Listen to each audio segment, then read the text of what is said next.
start this meeting. So we're going to open this with prayer and then the Pledge of Allegiance. Lord, Heavenly Father, we come to you this evening asking that you would be with us as we do this meeting presentation and bring information to these people that took time out of their busy schedule to come to this meeting and give us the wisdom, the power, how to present a meeting that's understandable and of your liking, Lord. And we praise you for allowing these types of meetings to happen in this country. And the fact that we can come here and share ideas and beliefs and just commune in your presence, Lord. In Jesus' name, amen. Okay, now we'll have the pledge. I pledge allegiance to the flag of the United States of America and to the republic for which it stands, one nation, under God, with liberty and justice for all. Thank you. Thank you. I got to remember to keep this mic up. Let's see, I've got, that's me.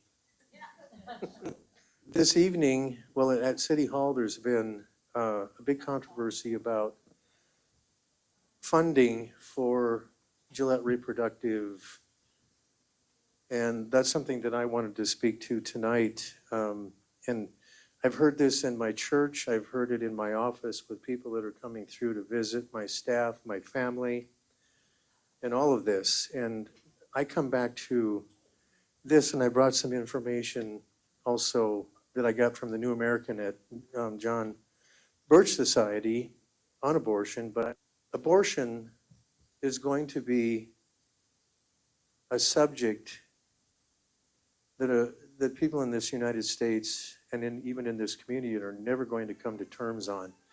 We're always going to have disagreements about this subject. With the city, the county, the state, the federal government also getting involved in this issue of abortion.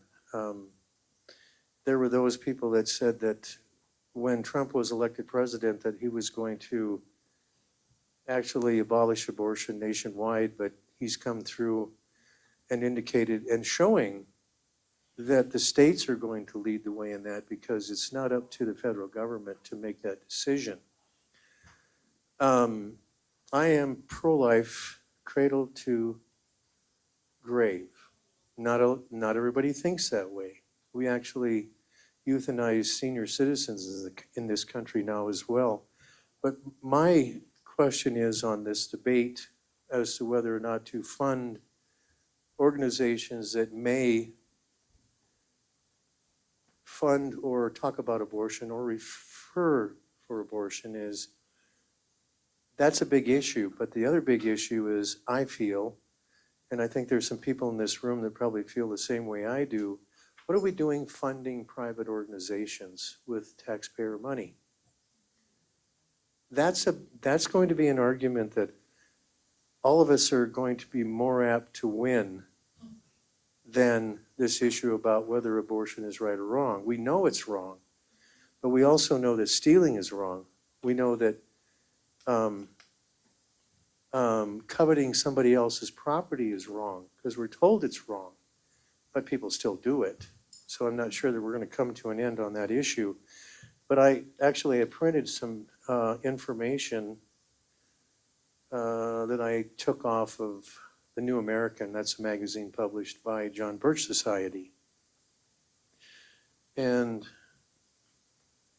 this actually was printed September 4th, 2013 by the New American. And it says, abortion clinics shut down at a record pace. Abortion clinics shut down at a record pace. Planned Parenthood struggles. So with or without banning of abortion, this has been happening since 2013. So we're seeing a shift, I suppose, in the morality of our country.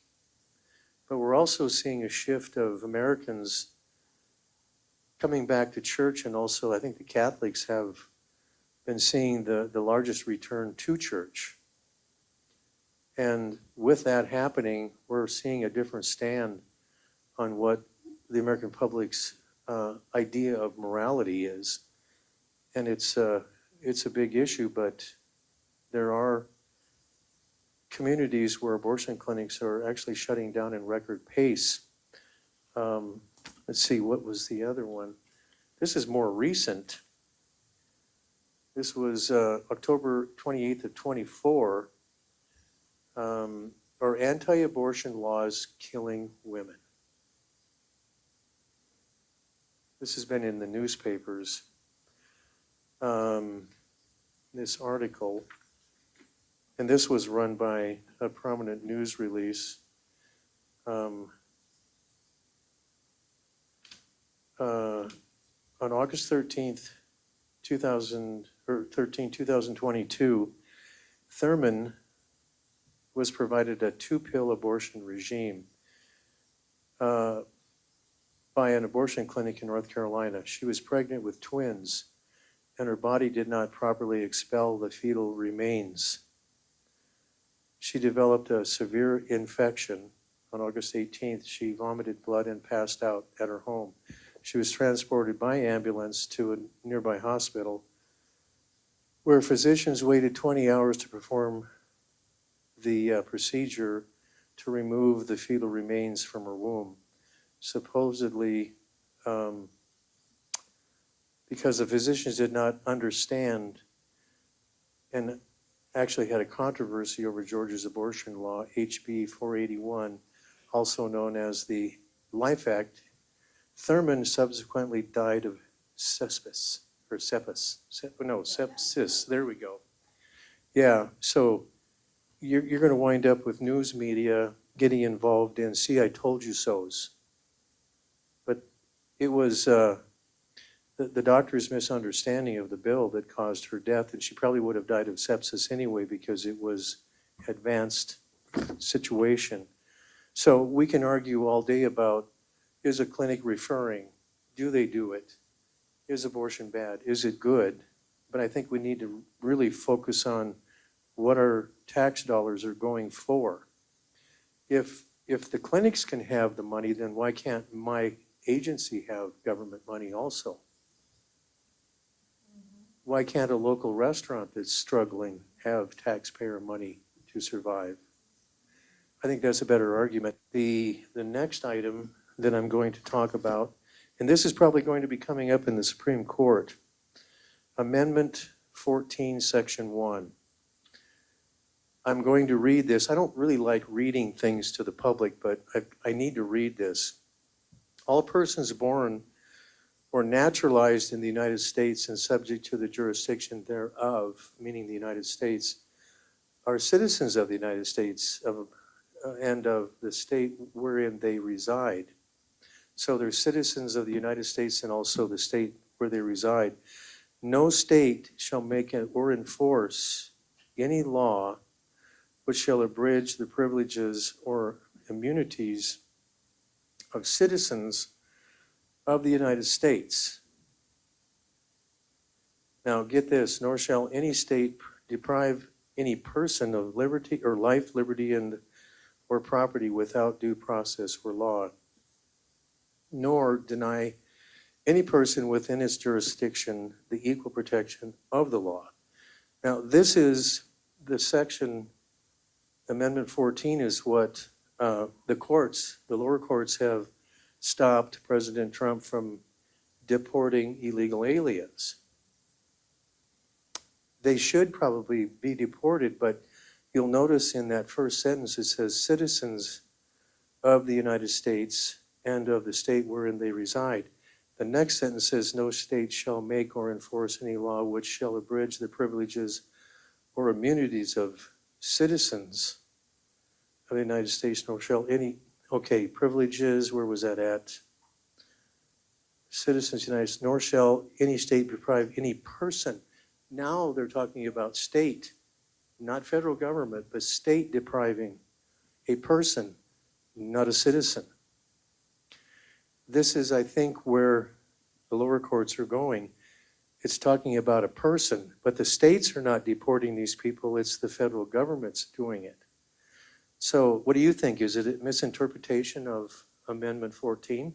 Because this is what's going to happen in the Supreme Court. Or am I all wet on this one? Nor deny any person, not citizen, person within its jurisdiction the equal protection under the law. So the court is saying person. These people have not been processed. They've been simply deported. So we're going to be in for a big argument when this gets to the Supreme Court. And I just wanted to call that to you. And again, I'm going to tell you that I think it's a misinterpretation of the law. Because we have a misinterpretation of the separation of church and state, a huge misrepresentation of that. And that's pretty much fourth grade reading, and they don't understand that one. So we'll see what happens with that. Ben, we have you coming up next. Yeah. So let me, oh, there you are right there. So this is Ben Decker, and he is going to talk, are you talking about? 15-minute cities. Yeah. You want that one? Or? I don't know. Okay. So 15-minute city, what is it, and is it right for Gillette? At its root, it's the idea that a person's basic needs can be met within a 15-minute walk or bike ride from their home. On Wikipedia, it says that it started by Carlos Moreno.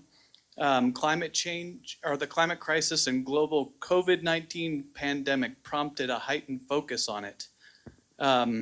In July of 2020, the C40 Cities Climate Leadership Group published a framework for cities to build back better using the 15-minute city concept.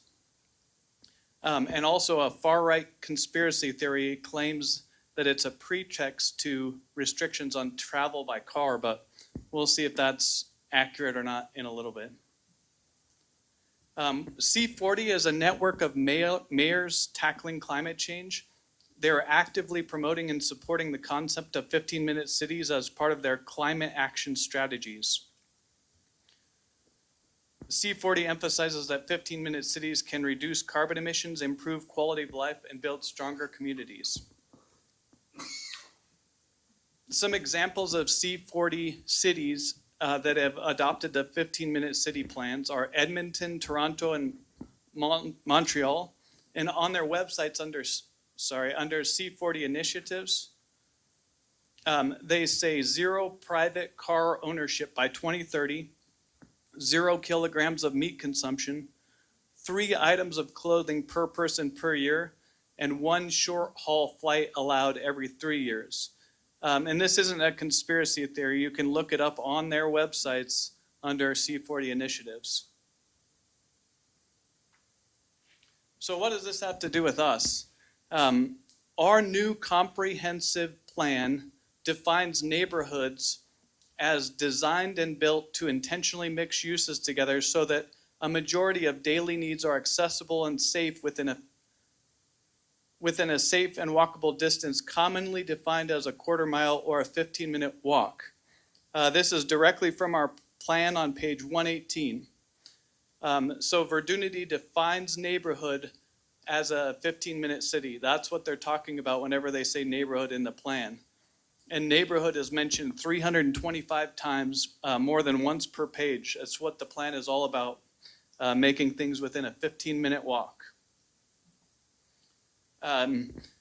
Just to be clear that we're talking about the same 15-minute concept that's related to the C40 cities. This is an interview from TBG, a landscape architect.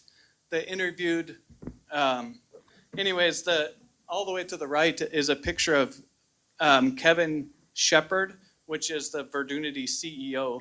And you can see right underneath that it says 15-minute city concept started by Carlos Moreno, the same one that we've been talking about. This is more on that interview. Shepard's answer was that a strong neighborhood and city are built incrementally at a smaller scale. And he also says, having lived in Europe for a few years, I have a solid perspective on truly walkable cities. It's a challenge to pull people back from auto-centric lifestyle, though. So he's clearly wanting to make us less reliant on vehicles. Another person in the same interview said, we can't stop the flow of capitalism, but we can look for a better way to exist with Wall Street. And it's anti-capitalist, this plan is. And I think you'll see that moving forward here. So according to the plan, the fact that we don't have a lot of public transit means we need to find a different way to get to work other than driving. So they want us to walk or ride our bikes to work, even in the winter, I think, which is not what I'm planning on.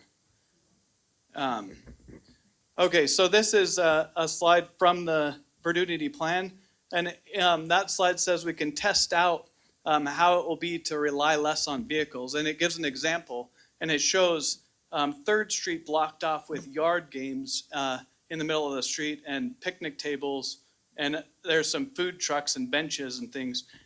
So one thing they claim is the reason for doing this is that infrastructure is going to be too expensive to maintain.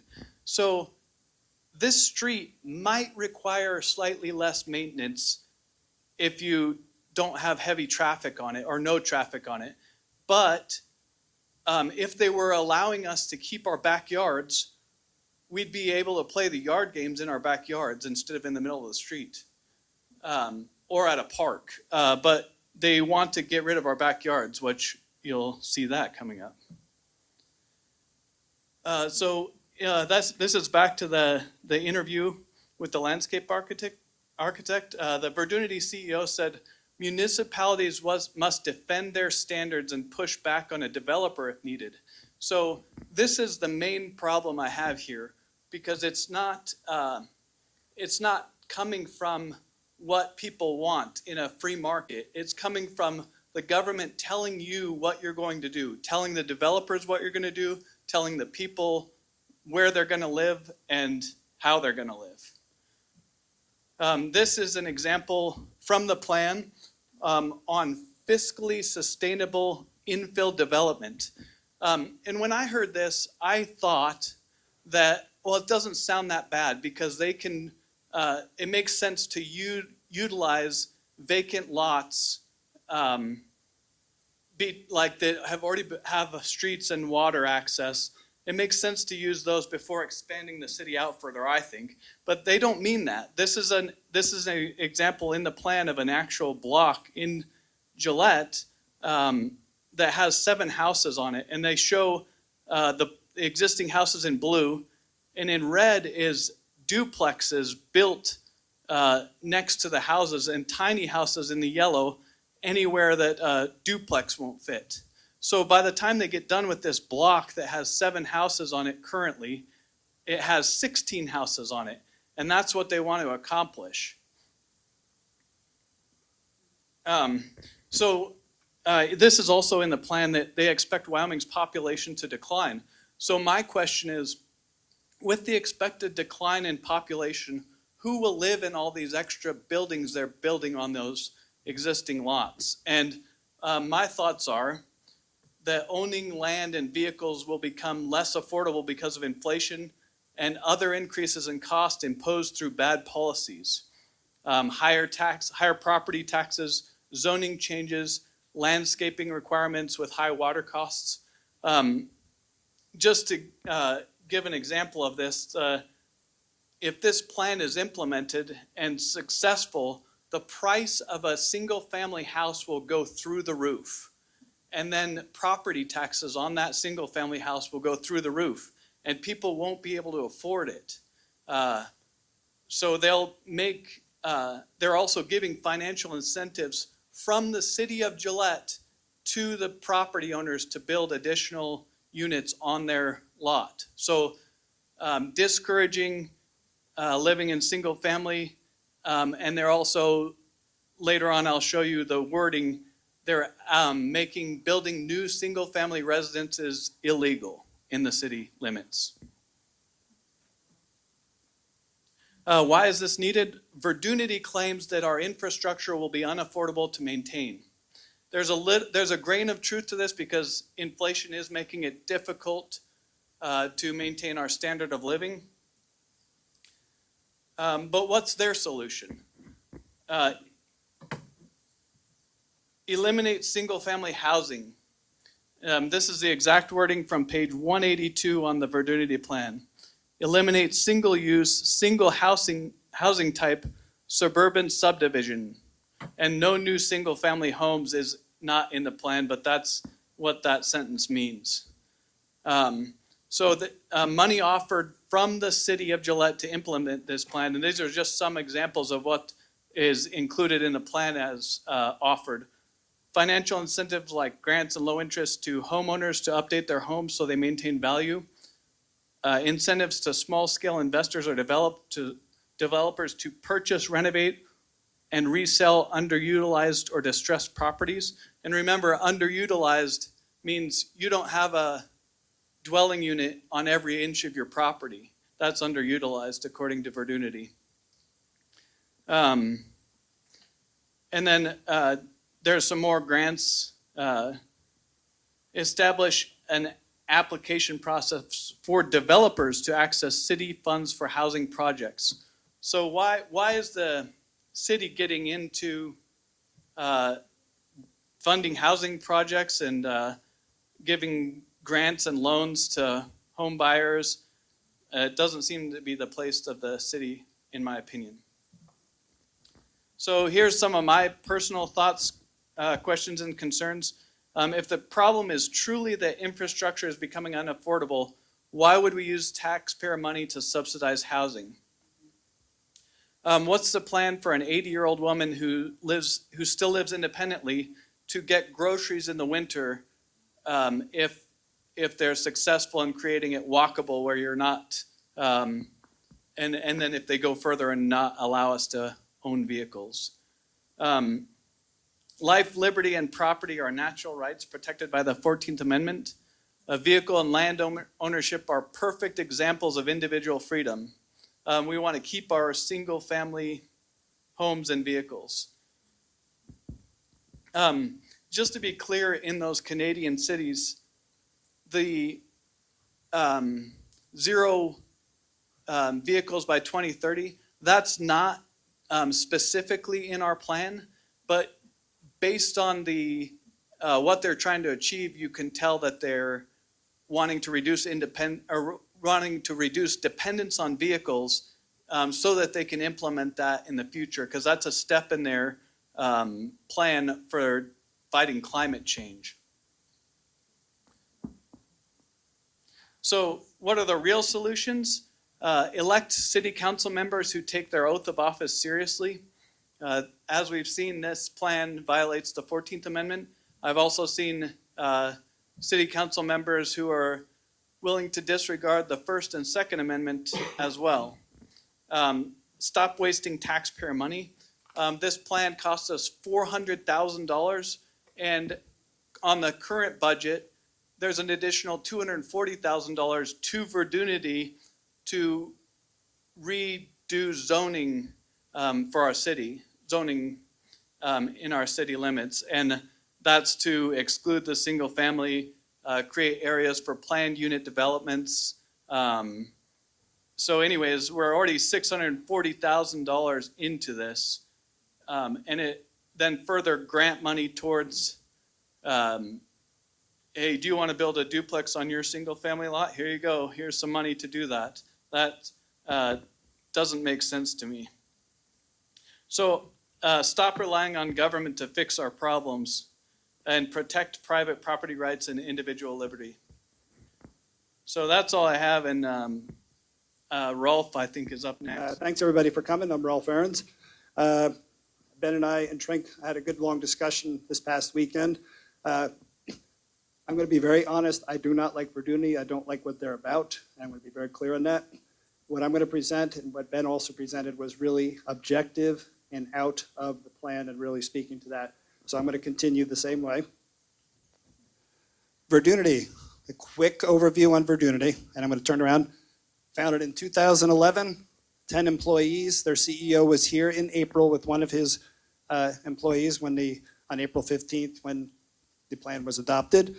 They have very close ties to strong towns. I'm going to touch on that a little bit. I don't know if anyone's familiar with that. By the way, how many people here have read the entire plan cover to cover? I know she has. I have. Anyone else? All right, it's 200. I'm going to recommend you spend some time and read it, please. So just come back to that. Not everyone has read it, including some of our council members. All right, very close ties to strong towns. I'm going to come back to that. They're based somewhere in Texas. So I did a Google search. On the website, on the top, is what they show on their website. And I found 5 other addresses for Verdunity. Is this anything significant? I don't know, but it's odd to me with this prestigious, disruptive company. It looked odd. I did a map search on the first address, and we see 2022, 2025.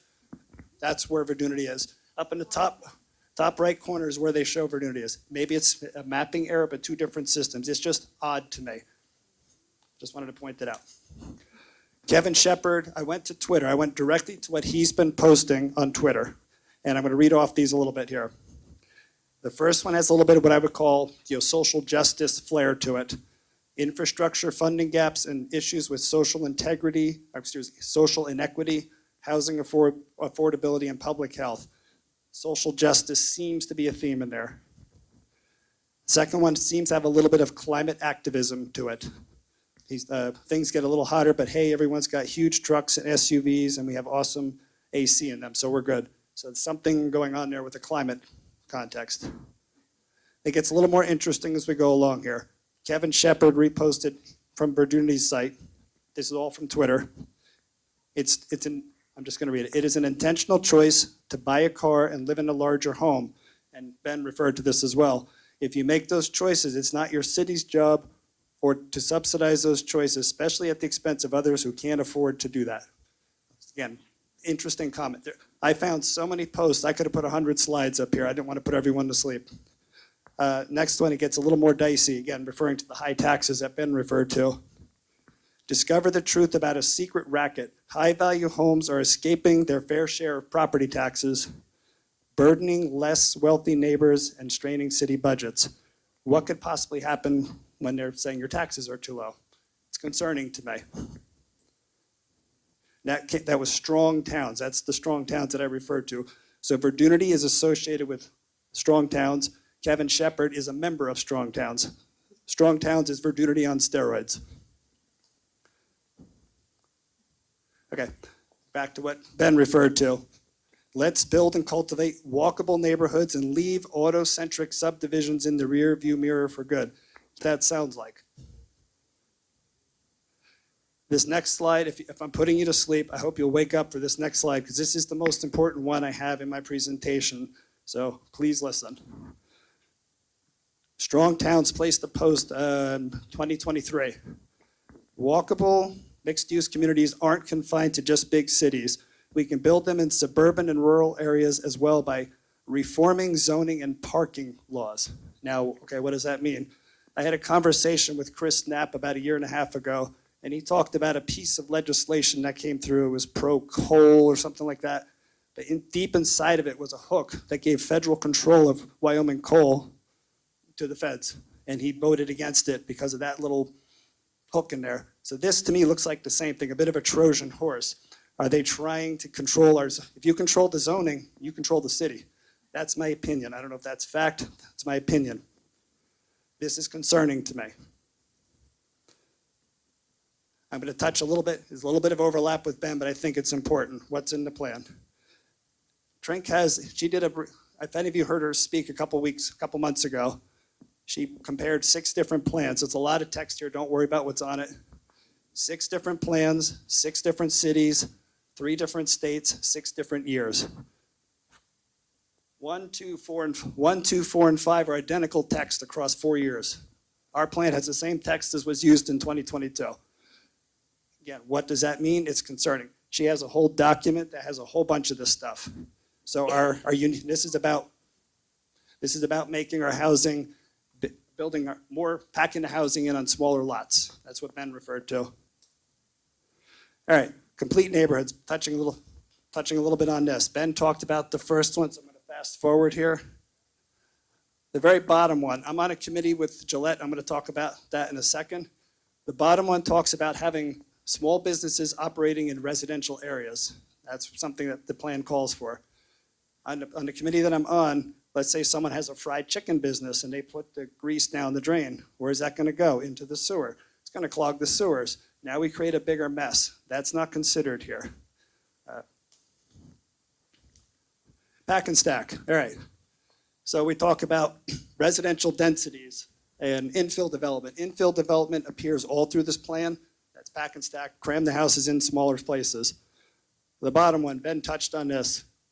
A city-led housing authority. We're going to put Gillette into the real estate business, a housing management business. Doesn't sound like a smart idea. Again, a couple screenshots. I'll be quick because Ben touched on this. This is about how they want to pack houses into smaller places. More people, smaller places. We're going to lose our backyards. We're going to, what he showed very nicely. These are pictures I took over by Buffalo Ridge School. Anyone who lives over there, you're going to know what this is. It's a huge complex going in. And is this where we're headed with residential zoning here in Gillette? Just a question. All right, this is, I can't read it on the screen. All right. This is about Gillette investing money into housing. Low-cost loans, incentives. People are going to fix up their homes and Gillette's going to pay for it. No fraud could happen there, right? I don't think this is a good place for Gillette to be putting its money to run housing projects. That's, agree, disagree, I don't know. All right. We paid $400,000 for the plan. There was another $35,000 that was also approved. Pat, you probably saw it as well. And then the $240,000. I'm going to clarify a little bit what that actually is. It's still a concern. But to align Gillette's codes with the comprehensive plan. Again, we control the codes, we control the city. That's my opinion. Read the plan, judge for yourselves. If you have concerns, contact the council members, use the public comments link, speak at the meetings. This budget's going through in a couple of weeks, so we need people to speak up. Well, I'm going to clarify that.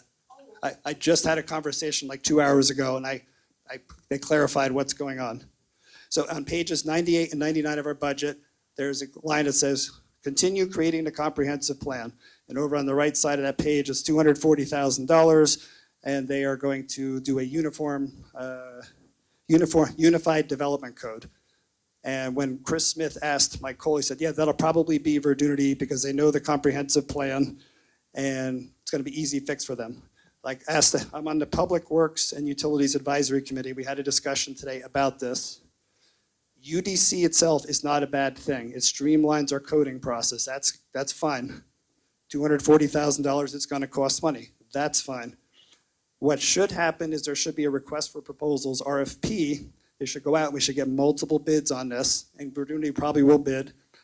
And then there should be a city selection committee that's going to review all this, and a committee should be myself, anyone, not just city people, but people to select who we want to do this work. There's going to be a lead firm, and there's going to be support firms. I do not want Verdunity being the lead firm because they're going to try to steer us down what they want. They could be a side firm, perhaps, as long as everyone doesn't align up with the Verdunity mantra, I guess you could say.